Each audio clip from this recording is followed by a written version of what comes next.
আসসালামু আলাইকুম রহমতুল্লাহ বারাকাতুহু। এটা সৌদি আরবের এটা মুখাইম বলা হয় এটাকে, অর্থাৎ মরুভূমি বা বাংলা ভাষা আমরা বলি না মরুভূমি, বালু আর এটার মধ্যে এভাবে কাপড় দিয়া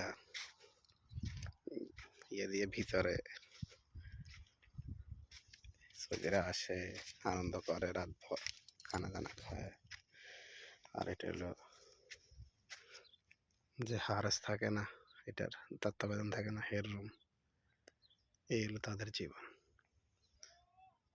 এরকম কষ্ট করে থাকে।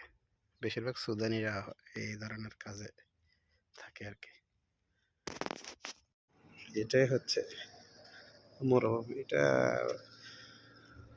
দাম্মাম এয়ারপোর্টের কাছাকাছি, কিং ফাহাদ এয়ারপোর্ট যেটা, এটার একদম কাছাকাছি। এই 5-7 মিনিটের রাস্তা গাড়িতে করে যাবে। মুখাইম জামাল ক্যামেল ক্যাম্প,